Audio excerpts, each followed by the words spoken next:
नमस्कार दोस्तों, राधे राधे, जय जय श्री कृष्णा। प्रिय मित्रों, मैं आपको बार बार बोल रहा हूं कि जब भी हम अपने मकान का या अपने प्रतिष्ठान का वास्तु विजिट करवाते हैं तो अनुभवी वास्तु विशेषज्ञ से आपको विजिट करवाना चाहिए। क्योंकि दोस्तों, आज मैं आपको इस वीडियो के अंदर एक हास्य कथा सुनाने जा रहा हूं, एक हास्य कहानी बता रहा हूं, वो भी वास्तु की। आप ये सुन करके आप स्वयं समझ जाओगे कि कैसा वास्तु विशेषज्ञ होना चाहिए हमारे मकान का वास्तु विजिट के लिए। दोस्तों, बहुत ही रोमांचक और बहुत ही ज्ञानवर्धक वीडियो आज मैं दे रहा हूं। दोस्तों, ये एक पटकथा है और ये वास्तु की ही पटकथा मैं आपको यहाँ पर बताने जा रहा हूँ। दोस्तों, शर्मा जी ने बहुत अच्छा और सुंदर मकान बनाया और मकान बनाने के बाद दोस्तों हंसी खुशी से उस मकान का गृह प्रवेश भी उन्होंने बहुत ही श्रद्धा और आस्था से और खुशी से गृह प्रवेश किया।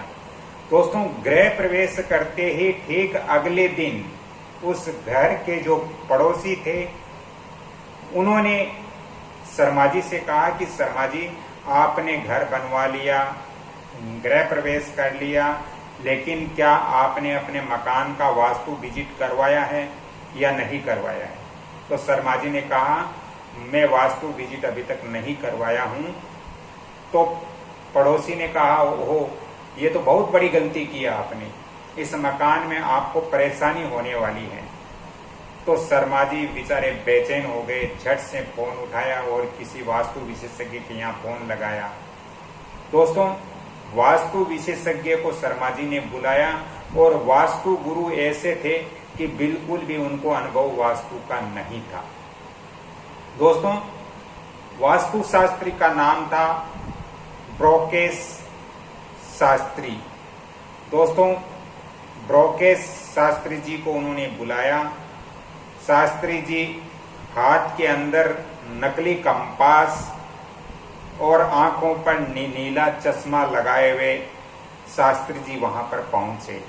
दोस्तों, पहुंचते ही जैसे ही शास्त्री जी घर के अंदर घुसते ही बोले, शर्मा जी, आपके घर का दरवाजा उत्तर में है।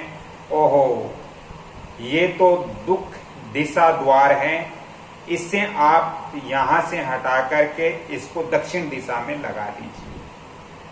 क्योंकि उनको ज्ञान नहीं था और अज्ञानता के कारण शर्मा जी के उत्तर दिशा में अच्छा खासा दरवाजा बना था, उन्होंने वहां से हटाकर दक्षिण में लगाने का परामर्श उन्होंने दे दिया।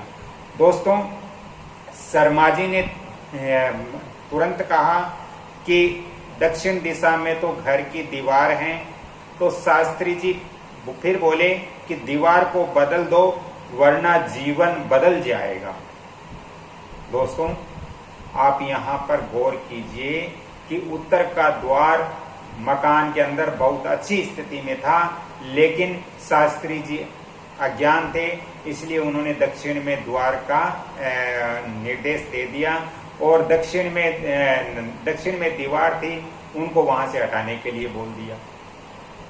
तो वो जब शर्मा जी ने ये सब किया तो शर्मा जी के घर का वास्तु पूरा गड़बड़ हो गया। दोस्तों, फिर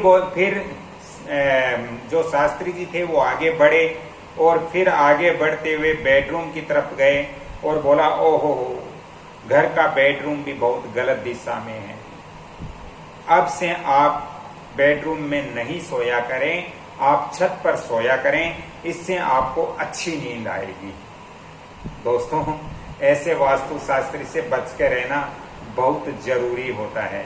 दोस्तों, फिर शास्त्री जी आगे बढ़े और बोले, आपके घर में जो रुपए रखने की तिजोरी है, इसके पास में आपको एक गाय की मूर्ति और एक मेंढक रखना चाहिए और इस तरह से रखना चाहिए कि दोनों की आंखें आपस में मिलती रहे।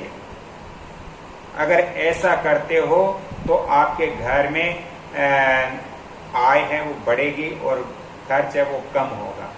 तो जब अज्ञान शास्त्री जी ने ऐसे परामर्श उनको देना शुरू किया तो दोस्तों शर्मा जी ने ऐसे ही किया, तिजोरी के पास गाय की मूर्ति रखी और वहां पर एक मेंढक को रख दिया।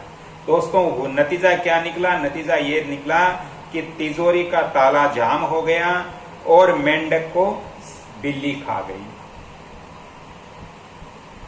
दोस्तों फिर वास्तुशास्त्री ने आगे बढ़ते हुए बोला कि घर के बीचों बीच आपको एक पानी का झरना बनवा देना चाहिए, तभी घर में सुख शांति टिकेगी। अब दोस्तों घर के मध्य स्थान में, बीच के स्थान में यदि झरना होगा तो ये वास्तु दोष होता है, क्योंकि वो ब्रह्म स्थान है और ब्रह्म स्थान में झरना नहीं होना चाहिए। यदि वहां पर झरना है तो वो वास्तु दोष हो गया। लेकिन उन वास्तु शास्त्री ने बोले कि घर के बीचों बीच आपको झरना रख देना है, इससे घर में सुख शांति टिकेगी।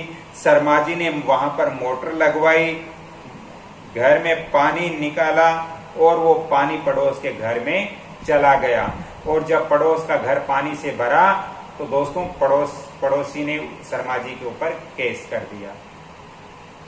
अंत में शर्मा जी परेशान हो गए, क्योंकि वास्तुशास्त्री अधूरे थे, पूर्ण वास्तु का ज्ञान नहीं था। दोस्तों फिर शर्मा जी ने कहा कि शास्त्री जी ऐसा उपाय कीजिए कि हमारे घर में सुख शांति तो कम से कम बन जाए। तो वास्तुशास्त्री ने अंत में बोले कि बस आखिरी उपाय यही है कि इस घर को किरायादार को दे दो, किराया पर ये मकान लगा दो और आप कोई दूसरा मकान बना लो। दोस्तों इससे शर्मा जी बहुत दुखी हुए, बहुत परेशान हुए और शर्मा जी ने कहा कि ऐसे वास्तु विशेषज्ञ होने से घर सुधरने के बजाय घर में बिगाड़ ज्यादा हो जाता है। दोस्तों शास्त्री जी ने कहा कि अंतिम उपाय यही है कि आप इस घर को छोड़ करके, ये घर है वो किराया पर चढ़ा दो और दूसरा मकान बना लो। और शास्त्री जी ने कहा कि अगली बार जब मैं आऊंगा तो मैं आंतरिक ऊर्जा समाधान के साथ आऊंगा, यानी मैं आंतरिक ऊर्जा का समाधान भी साथ में लेकर के आपके घर विजिट करने आऊंगा। दोस्तों शर्मा जी परेशान हो गए। आज के बाद शर्मा जी यही बोलते हैं कि घर का वास्तु जरूरी है, लेकिन वास्तु शास्त्री भी बहुत जरूरी है। इसलिए इस बात का आप ध्यान रखें, आप अपने घर का विजिट कराएं तो अच्छे अनुभवी वास्तु विशेषज्ञ से ही घर का विजिट करवाना चाहिए। अन्यथा यदि हमारे घर में कोई सही चीज है, कोई वास्तु अनुसार है, तो भी वो गड़बड़ हो जाती है। जब तक अनुभवी वास्तु विशेषज्ञ से आप परामर्श नहीं लोगे, तब तक आपके घर का वास्तु अच्छी तरह से सही स्थिति में नहीं होगा। यदि आज की मेरी ये कहानी अच्छी लगी तो इस वीडियो को आप लाइक करें, शेयर करें और सब्सक्राइब जरूर करें। बेल आइकन घंटी के निशान पर भी क्लिक करें।